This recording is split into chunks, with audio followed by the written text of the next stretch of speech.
yang dimuliakan Allah Subhanahu wa Ta'ala.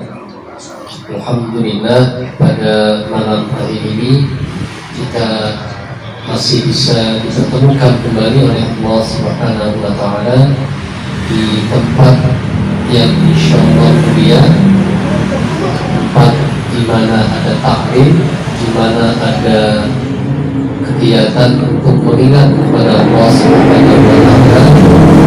Maka tempat itu insyaallah menjadi mulia. Amin. Karena kedatangan tamu-tamu Allah juga, malaikat-malaikat, ya. Malaikat itu kalau di dalam hadis disebutkan malaikat itu mengepakkan sayapnya, ya. Mengepakkan sayapnya sebagai tanda ridha terhadap orang yang sedang menuntut ilmu. Bapak-bapak jamaah Majlis Ta'lim Menggana Husna yang dimuliakan Allah, malam ini kita lanjutkan tadabbur kita di surah Al-Ma'un. Sebelum kita lanjutkan, kita sama-sama baca surah Al-Ma'un, ya, untuk mendapatkan keberkahan ayat Al-Quran. Insyaallah ayatnya tidak panjang, Al-Ma'un, jadi kita sama-sama baca, ya. Nanti saya bacakan, bapak-bapak bisa mengikuti. أعوذ بالله من الشيطان الرجيم أعوذ بالله من الشيطان الرجيم بسم الله الرحمن الرحيم بسم الله الرحمن الرحيم أرأيت الذي يكذب بالدين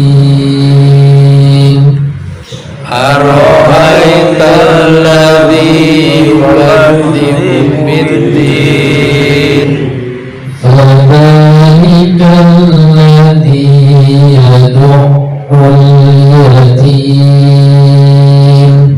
وذلك الذي يدعو اليتيم ولا يحض على طعام المسكين ولا يحض على طعام المسكين فويل للمصلين فويل للمصلين الذين هم عن صلاتهم ساهون الذين هم عن صلاتهم ساهون الذين هم يراءون الذين هم يراءون ويمنعون الماعون ويمنعون الماعون. Baik, alhamdulillah. Surah Al-Ma'un. Kalau ada yang bawa terjemahannya boleh nanti dibaca terjemahnya. Jadi surah Al-Ma'un ini ada yang berpendapat diturunkan sebelum Nabi hijrah ke Madinah, ya, atau yang biasa disebut dengan Makkiyah. Tapi sebagian ulama menganggap bahwa surah Al-Ma'un ini adalah surah yang diturunkan setelah Nabi hijrah ke Madinah, atau yang disebut dengan Madaniyah. Ya, kenapa? Karena objeknya, pembicaraannya tentang kaum munafik. Kaum munafik itu adanya pada masa periode Madaniyah atau Madinah. Kalau di Mekah bukan munafik, tapi kaum musyrik. Hanya ada ulama yang memahaminya bahwa Al-Ma'un ini diturunkan pada periode Madaniyah. Ayat yang pertama, Ara'aital ladzi yukadzibu bid-din. Apa artinya? Ara'aital ladzi yukadzibu bid-din. Yang bawa terjemah boleh dibaca.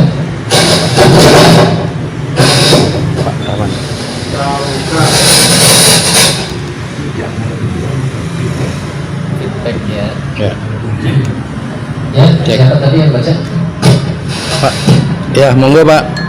Tahukah engkau akan orang yang mendustakan agama? Baik, tahukah kalian atau engkau yukadzibu bid-din, orang yang mendustakan agama? Ya, ini satu pertanyaan ya yang Allah berikan kepada Rasulullah SAW dan tentunya kepada kita semua ya. Satu pertanyaan, tahukah kalian siapa yang mendustakan agama? Mendustakan agama itu artinya mendustakan hari akhirat juga, yang akhirnya menimbulkan akhlak yang tidak baik ya. Jadi disebutkan apa namanya, kalau kita yakin dengan adanya hari pembalasan, maka kita akan berbuat sebaik-baik mungkin, sebab kita yakin pasti akan ada hari pembalasan. Maliki yaumiddin, mungkin kita belum dapat balasannya di dunia, tapi kalau kita yakin bahwa di akhirat itu akan ada Maha yang membalas, pasti kita akan berbuat sesuatu yang jauh lebih baik, tidak akan ada yang sia-sia.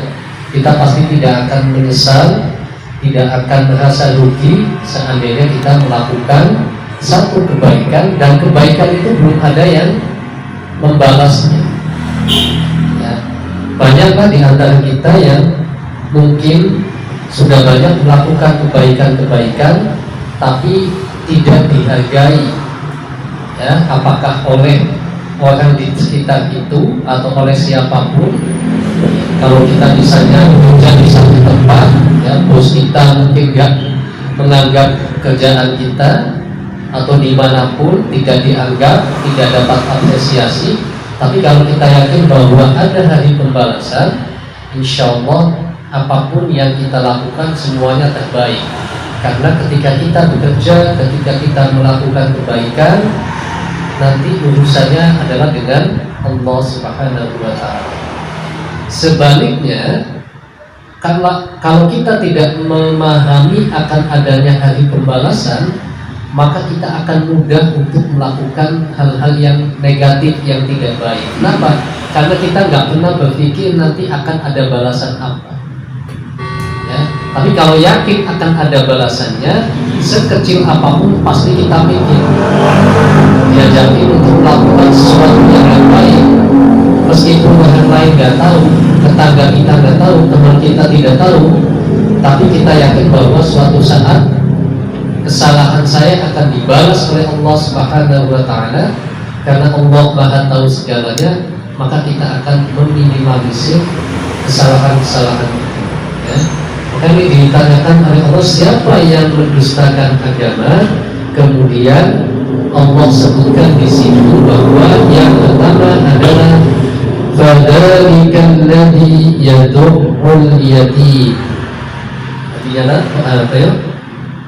Orang itu ialah yang menindak serta berbuat zalim kepada anak yatim. Oke. Orang yang berlaku zalim terhadap anak yatim, yad'ul yatim, bisa mencela, bisa menghakimi, bisa ya berbuat zalim ya. Sebab apa? Karena anak yatim ini mestinya kita harus kasih sayang ya, mendapatkan belayan kasih sayang, mendapatkan perhatian khusus dan lain sebagainya. Tapi kalau kita tidak punya rasa itu, bahkan kita kemudian memanfaatkan anak yatim ya, ini kan banyak ya, saya lihat Masya Allah sekarang itu orang gampang banget nyari keuntungan pribadi atas nama anak yatim, itu paling gampang paling gampang tuh kalau atas namanya anak yatim, karena orang pasti akan berlomba-lomba untuk bersedekah atau membantu anak yatim. Dan kadang-kadang kita nggak peduli, ya, yang memanfaatkan itu juga nggak peduli, yang penting judulnya anak yatim, padahal anaknya sudah usia balik. Anak yatim itu bukan yang meninggal ibunya. Kalau di kita yang meninggal ibunya disebut anak yatim juga, padahal yang disebut anak yatim itu adalah karena dia ditinggal oleh ayahnya, ya, bukan oleh ibunya. Kalau untuk hewan disebut yatim kalau ditinggal oleh induknya, karena biasanya hewan itu bersama induknya. Tapi kalau manusia disebut yatim itu kalau ditinggal oleh ayahnya. Kenapa? Karena ayah itu secara formalitas dia yang punya tanggung jawab untuk menafkahi, menghidupi keluarganya. Maka kalau tulang punggungnya ini, pokoknya ayahnya ini sudah meninggal, berarti kan tidak ada yang menjadi tulang punggung. Oleh sebab itu anak yatim itu yang ditinggal oleh bapaknya dan usianya belum mencapai usia akil balik. Ya, kadang di sini anaknya udah SMA, yang masih disebut ini bantuan anak yatim, ya. Anak-anaknya yang dikasih sudah SMA, jadi nggak tepat guna, nggak tepat sasaran. Yang kedua yang perlu diperhatikan bahwa anak-anak yatim itu secara hukum syariat tidak mendapatkan zakat. Ya, kadang-kadang waduh asal-asal, yang penting judulnya anak yatim, ya, pengelolanya nggak paham, dia juga gunakan uang zakat. Padahal zakat itu untuk 8 golongan dan yatim tidak masuk di situ, kecuali kalau kita menganggapnya dia miskin. Ya, kalau miskin masuk, tapi kalau yatim saja tidak. Ini yang perlu diperhatikan, ya. Dan yang kadang-kadang masya Allah ya, kalau kita lihat pahalanya sebetulnya kalau kita menyantuni anak yatim itu luar biasa. Jadi menurut saya menyantuni anak yatim itu jauh lebih besar pahalanya ketimbang haji. Coba haji itu pahalanya apa? Al-hajjul mabrur laisa lahul jaza illal jannah. Haji yang mabrur itu tidak ada balasannya kecuali surga. Itu pun ada syaratnya, harus hajinya mabrur. Balasannya surga, nggak jelas surga yang levelnya apa. Tapi kalau dia mau menyantuni anak yatim, Rasulullah sabdanya apa? Ana wa kafilul yatim kahataini. Saya bersama orang yang menyantuni anak yatim itu kahataini, seperti dua jari ini. Dekat apa jauh ini? Dekat. Nah kalau sudah dekat pasti otomatis di surga. Kalau tadi harus syaratnya mabrur dulu, dan itu surganya gak jelas surga yang di mana. Tapi kalau dia menyantuni anak yatim, sudah jelas surganya dekat dengan Rasulullah SAW. Dekat banget ini kahata ini, ya, kayak dua jari ini susah dipisahkan, ya. Bahasa sekarang kayak Indomaret sama Alfamart kali. Dekat, ya, dekat banget itu. Jadi jauh lebih baik kalau misalnya kita punya harta dipakai untuk menyantuni anak yatim ketimbang bolak-balik berangkat haji. Ya, lain kalau misalnya Mas Firdaus itu jadi pembimbing, ya, itu lain lagi, lain ceritanya, bukan beliau yang berangkat sendiri, itu kan yang memberangkatkan adalah agen, ya, karena tujuannya untuk membimbing, itu lain lagi. Tapi ada juga kalau di kita itu lebih baik dia berangkat hajinya berkali-kali, ya, untuk gengsi dan lain sebagainya, padahal tetangganya mungkin masih ada yang membutuhkan, tidak dipedulikan. Nah, khawatirnya kita masuk kelompok yang itu, ya. Yang ketiga, yang pertama tadi yang tidak mempedulikan atau menggolimi anak yatim. Yang kedua, wala yahubbu ala ta'amil miskin. Apa atau ya? dan tidak menganjurkan memberi makan orang miskin. Iya. Jadi tidak, jangankan menolong ya, menganjurkan aja nggak mau. Jadi kita nggak punya sikap empati, nggak punya sikap apa namanya ya, ya kayak apa ya, empati dan simpati, ya, empati dan simpati terhadap orang yang miskin. Jadi buat apa ini bahasanya seolah-olah gini loh, kalian sholat, haji, puasa haji, tapi nggak ada apa-apanya jika ya terhadap orang miskin kalian cuek, terhadap anak yatim kalian tidak peduli, ya. Lalu sholatnya bagaimana, misalnya gitu ya. Jadi seolah-olah Allah ingin mengingatkan kita semua bahwa baik secara hubungan kita dengan Allah juga dibuktikan baik hubungannya dengan sesama makhluk Allah Subhanahu wa Ta'ala.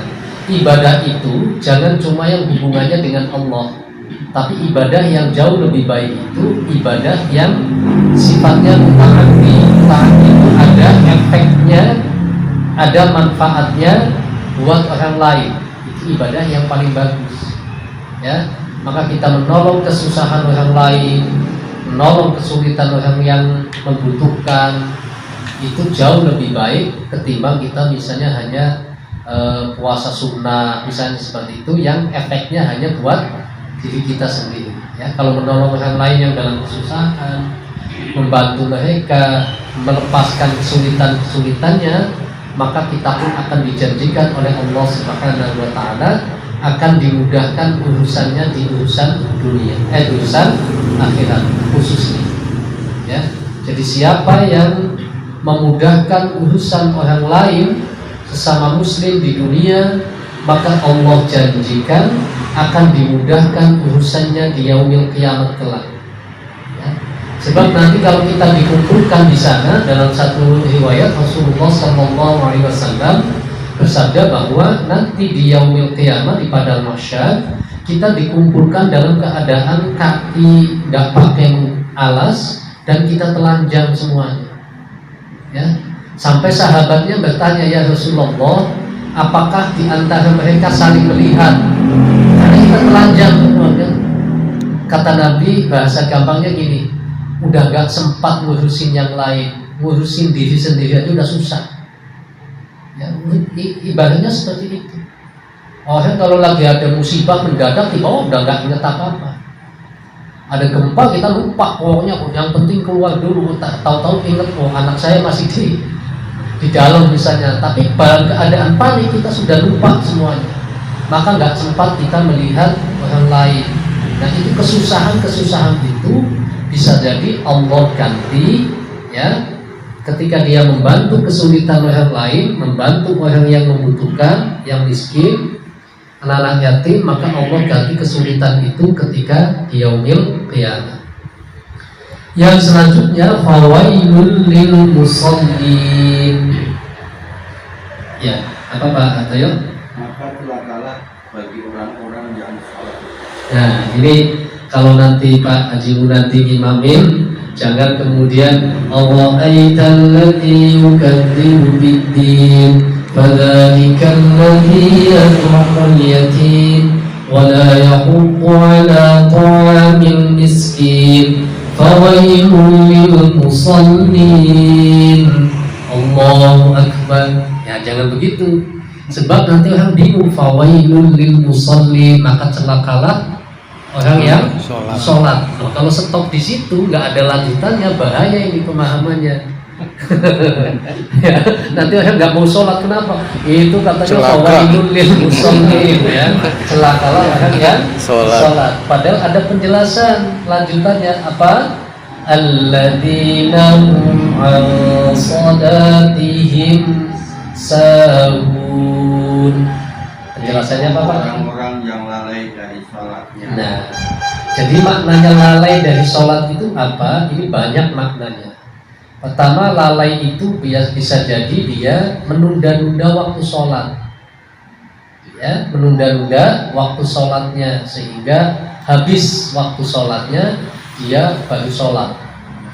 Lalai dari sholatnya bisa jadi dia memang lalai meninggalkan sholatnya.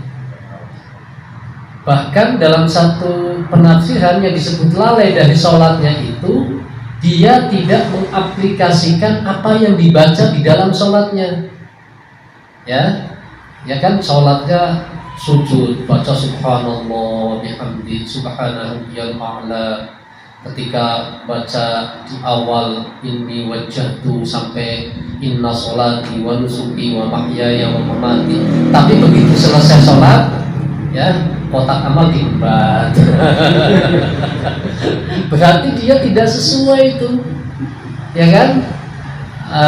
Apalagi misalnya pokoknya hal-hal yang tidak sesuai dengan apa yang dia lakukan dengan sholatnya, maka ini dianggap dia lalai. Ucapannya di dalam sholat tidak sesuai dengan perbuatannya setelah dia melaksanakan sholat, maka ini dianggap orang yang alladzina hum an sholatihim sahun, dia lalai dari sholatnya. Apa yang dilakukan, diucapkan ketika sholat tidak sama yang dilakukan ketika di luar sholat. Ya, di luar sholat betul dia inna sholati wa nusuki wa mahyaya wa mamati lillahi rabbil alamin. Sholatku, ibadahku, hidupku, matiku hanya kepada Allah subhanahu wa ta'ala. Tapi begitu selesai sholat, lain lagi. Berarti kan dia termasuk orang yang lalai.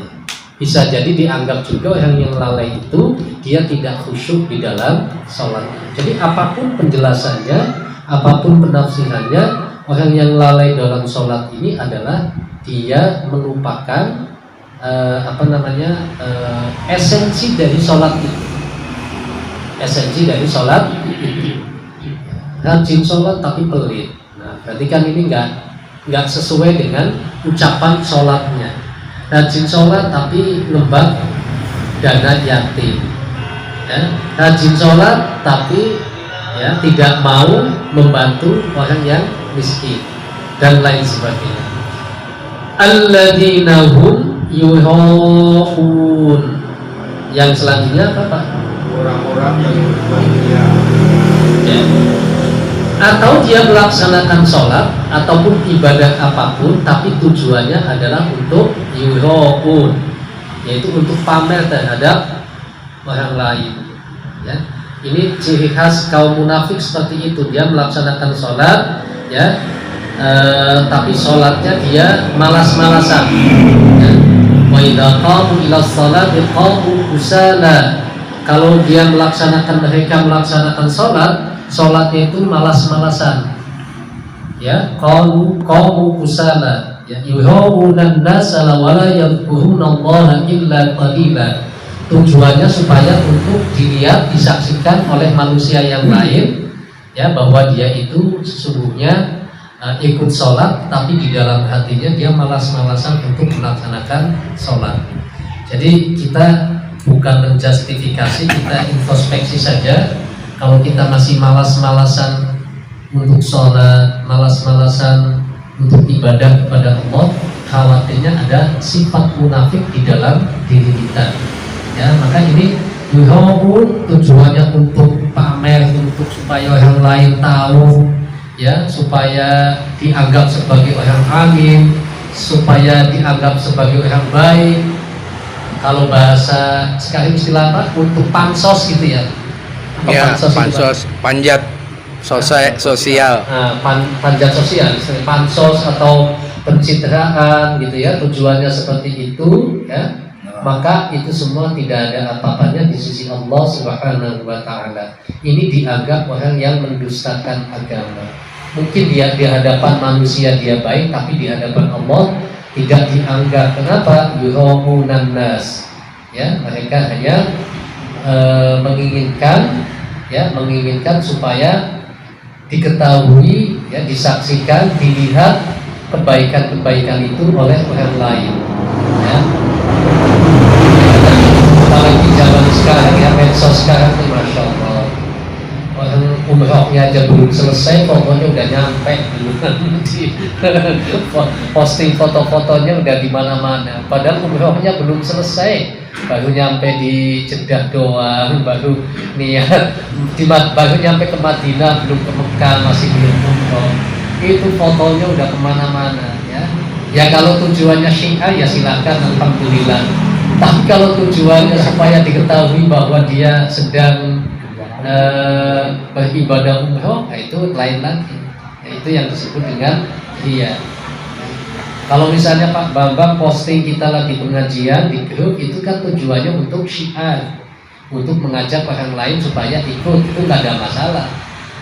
Ya, tapi kalau tujuannya supaya ini rajin banget nih Pak Mulfi ini tiap malam Jumat posting lagi pengajian, nanti malam Minggu posting lagi pengajian. Kalau memang tujuannya untuk mengajak orang lain, itu nggak ada masalah, itu bagus.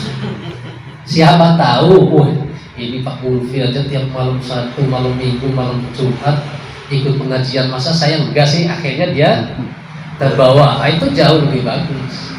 Tapi kalau tujuannya supaya untuk disaksikan bahwa dia terkenal oleh orang baik, itu lain lagi. Ya, makanya saya bilang ulama-ulama, kiai-kiai, orang-orang soleh zaman dulu dengan zaman sekarang itu beda.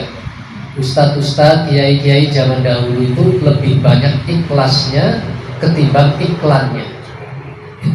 Kalau yang sekarang itu kadang-kadang lebih banyak iklannya ketimbang ikhlas. Ya, semuanya diposting di mana-mana. Tapi sekali lagi, ria itu ada di dalam hati.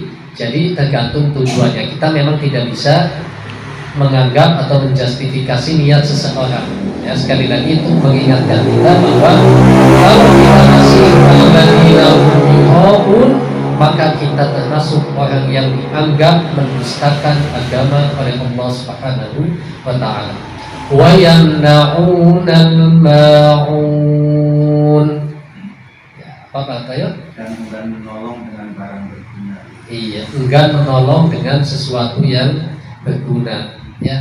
Ya masa Pak Hartoyo dipinjemin cangkul aja nggak boleh, itu pelit banget. Ini supaya maksudnya orang yang pelit itu dikategorikan orang yang mendustakan agama, sampai-sampai dipinjemin barang-barangnya yang berguna, yang bermanfaat, itu khawatir hilang, khawatir nggak kembali, takut dan lain sebagainya, jadi tidak dipinjemin. Ya, mau pinjam pisau aja nggak boleh, mau pinjam ini nggak boleh. Maka ini secara umum orang yang pelit itu pasti disebutkan oleh Allah di sini sebagai orang yang mendustakan agama, enggan menolong, meminjamkan dengan barang-barang yang berguna. Apa saja yang ada manfaatnya. Ya, alhamdulillah kalau di Indana Husna, udah dibolehkan semua. Ambulans saja silakan, siapa yang mau pakai, nggak harus pakai T02, T03. Siapa saja yang membutuhkan silakan pakai. Nah itu nanti ada manfaatnya. Jadi hubungan kita secara individual dengan Allah baik, hubungan kita secara sosial dengan makhluk Allah juga baik. Soleh secara individu, soleh secara sosial, itu yang diinginkan oleh Al-Quran, yang diinginkan oleh Allah Subhanahu wa ta'ala. Jadi bukan cuma ahli ibadah saja, tapi dengan tetangga tidak baik, dengan tetangga nggak pernah senyum, dengan tetangga kayak nggak ini, ya, nggak apa istilahnya, nggak mau berbaur, maka itu tidak dikehendaki. Ya, jadi baik hubungan kita dengan Allah, maka dibuktikan dengan hubungan baik kita dengan sesama makhluk Allah, khususnya terhadap mereka yang membutuhkan, fakir, miskin, anak-anak yatim, dan siapa saja yang membutuhkan pertolongan kita. Kalau kita mau melakukan itu, insya Allah kita bukan termasuk yang mendustakan agama. Dan ini ada manfaatnya buat kita sekalian, sebagai pengingat khususnya buat saya dan diri kita semuanya, bahwa ibadah itu bukan semata-mata yang hubungannya mahdoh, yang khusus hubungannya dengan Allah, tapi semua apapun kebaikan yang kita lakukan itu namanya ibadah.